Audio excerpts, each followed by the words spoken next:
Well, we're really surrounded by trend talk all the time, whether you're watching television or reading magazines, and we're all being given these messages of, what we should have. Me personally, I believe that we should turn inward to find our own styles, and I love guiding people on those design journeys.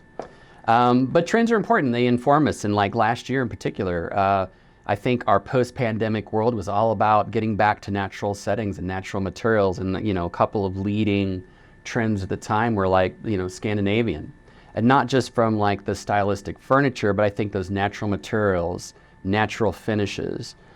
Think of like you see boucle fabric with little twists and nubbles on the yarn everywhere. You see that in a lot of photos. This connection to like things that feel real, feel comfortable, give us cozy vibes. That's been a really popular trend. You think of another trend like, the style of like what they call Japandi, which is a Japanese influenced by Scandinavian design movement. That's a lot to say, but I think that if you think about, maybe you've seen images of Japanese homes that are still rather minimal in what they have inside. They tend to lean into real, I think, minimal textures, natural colors, very grounded. And I think when you bring those two styles together, there is, some certain exaggerations of both that come through. So clean environments, still clean lines, but cultural influences like, the use of paper lanterns and, maybe even tatami mats, or how we treat walls with natural textures and subtle colors on walls. They really blend together beautifully, and that's been something that a lot of people have been talking about. Traditional design, I think like any trend word or design word you hear, I think there can be a lot of stigma associated with them, whatever they are. For instance, like people talk about, I don't want any brown furniture, although as a trend that's actually coming back. But for the longest time, people didn't want brown furniture because you'd hear people say, oh, it reminds me of something traditional or something I would see in a old relative's house. It's not necessarily why I work with my clients to pick certain things, but let's talk about traditional. What is traditional design really?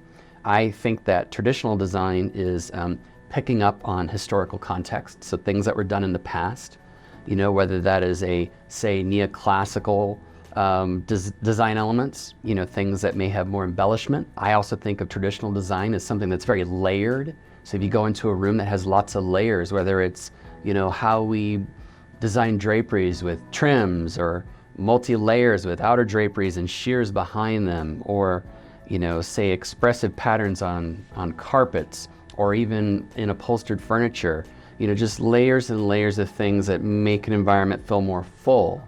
I think that there's also, a lot of detail which goes into, the scale of furniture in the traditional world. Like today, you might hear a phrase called maximalism, which I think I would characterize as like a real pop version of traditional design, and it's actually very popular. A lot of younger folks really like that because of expressive colors and taking tradition and just making it feel very now. So as a designer, we take all these cues, and as we listen to our clients and get to know them, we really get to select kind of the best from all these different design ideas that are out there to tailor their environments. So I love a mix.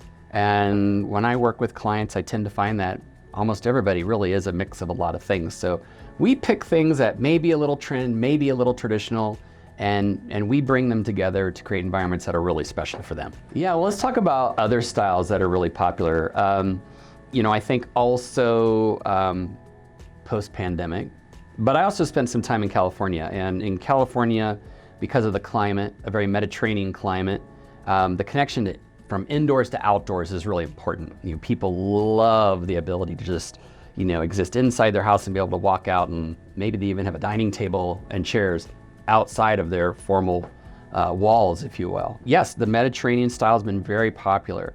So you think of this low slung, relaxed yet tailored look. We've probably have all seen images of homes overlooking the Mediterranean Sea. I think that they tend to have a lot of space, and the scale of furniture is very generous. I think it's a great style when it comes to bringing people together. I'd also say that it's also very food culture, and so bringing people around big dining tables and dining in a warm environment. It also makes me think of like a Mediterranean night.